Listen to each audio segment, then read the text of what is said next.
feels great, and I think trust is something which is very interesting.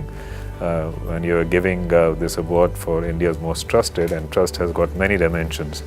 But one important thing about trust is that it has to be earned, and it has to be earned the hard way. So yes, I have got other felicitations, but trust, I think, is pretty much the most important, especially when you're in a leadership position, because trust here means the trust of many stakeholders. It's not just the people that work with you, it's your colleagues, your team, the shareholders, the company, the people that you report to. So trust has got many dimensions, so it's very interesting, and I'm really honored to be given one of the best leaders on basis of trust. Yeah, well, the landscape has changed quite dramatically. I think the media landscape has changed, the marketing landscape has changed, and therefore the brand landscape has changed, and our industry has changed. So everything has changed. I joined more than a couple of decades ago, and we have seen some dramatic changes. And now dramatic changes happen every couple of years rather than in a decade. So yes, and I think the starting point is from a couple of decades ago.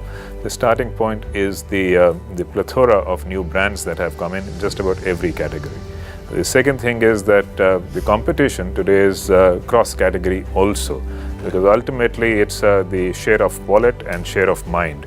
And there is enough and more number of categories and brands vying for that attention of the consumer.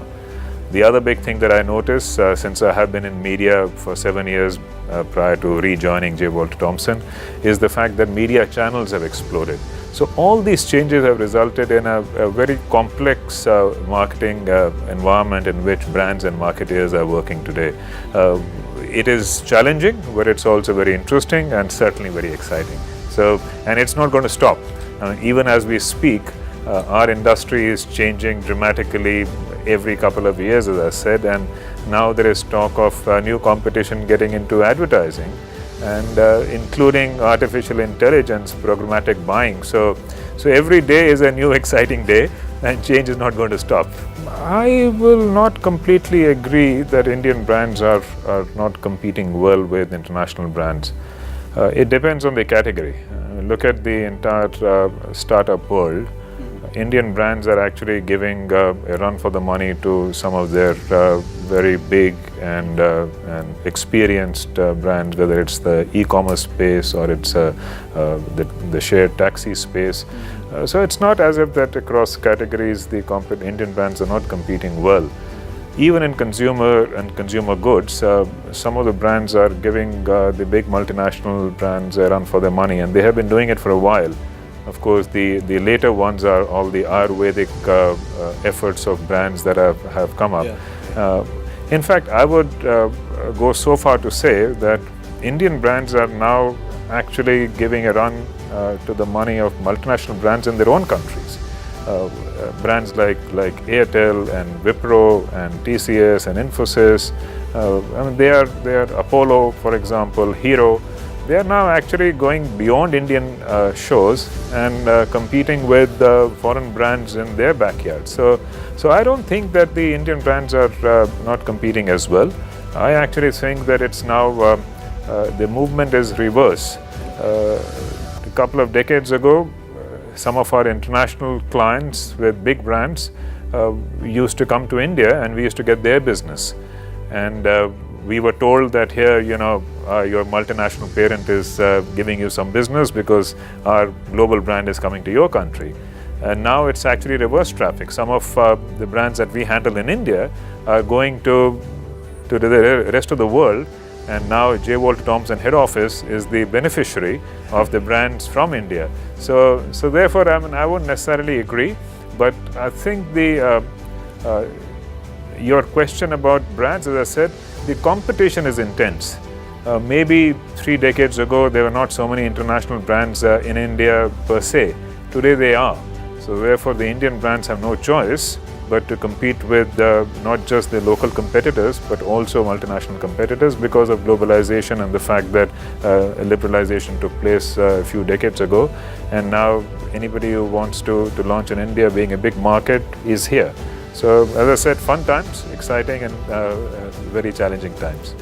It's an interesting question, but I think India as a brand itself has moved up.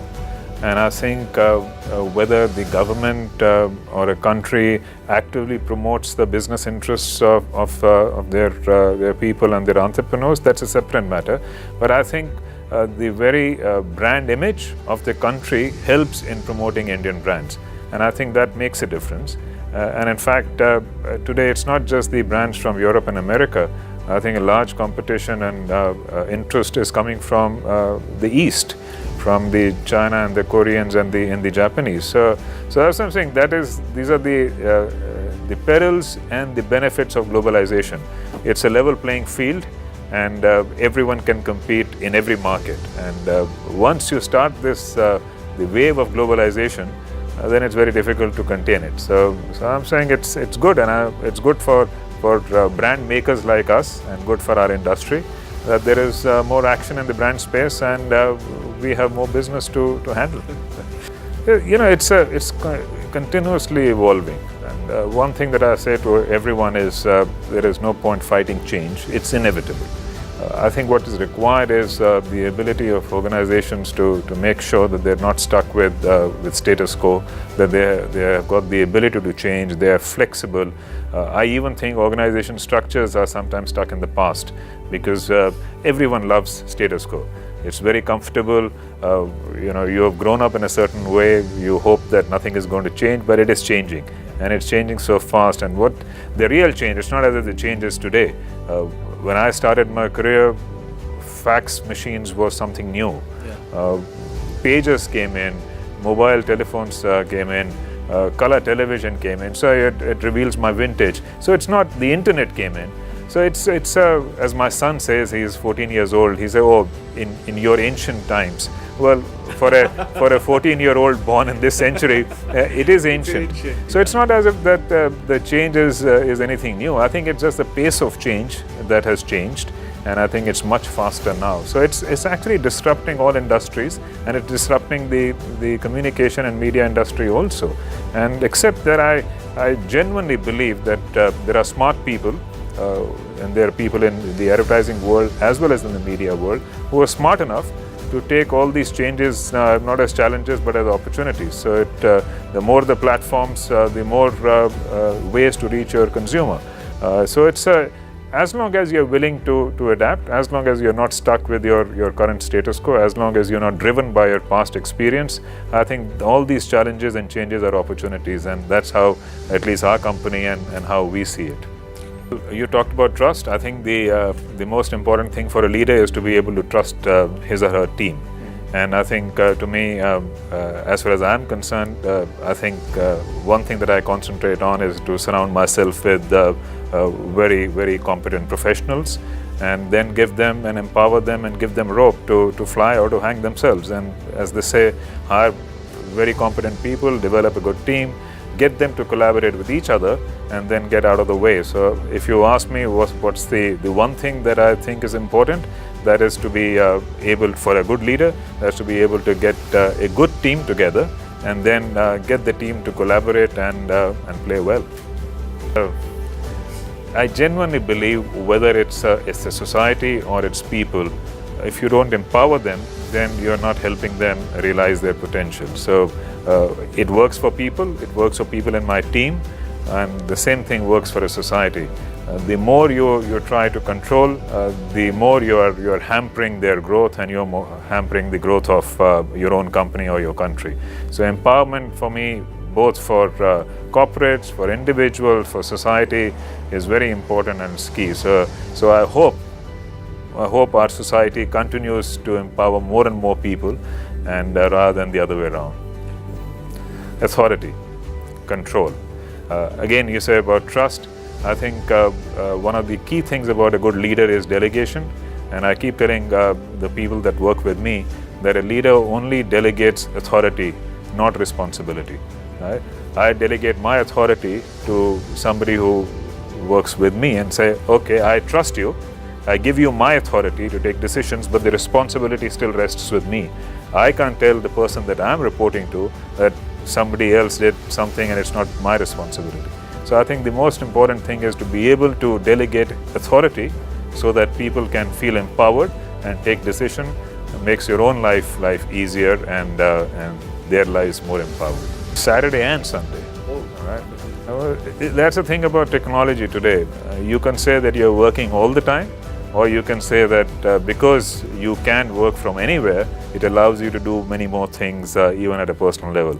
So for me, the weekends are important. It's family time, and for me, Sundays is golf with friends, and that's very important for me. And the other thing for me to de-stress is playing squash every morning. And again, I say morning because that's the time that you have, which is your own, and nobody will take the time between 7 o'clock to 8 o'clock away from you. The same thing in the evening is difficult. So I try to knock off my squash early in the morning and golf on a Sunday. And if I can, another couple of times during the month, I try to fit in some golf. But again, you have to find the time, and I think it's very important to be able to find that time, to be able to unwind. It makes you a better professional, it makes you a better leader, and it makes you a better corporate person in any case.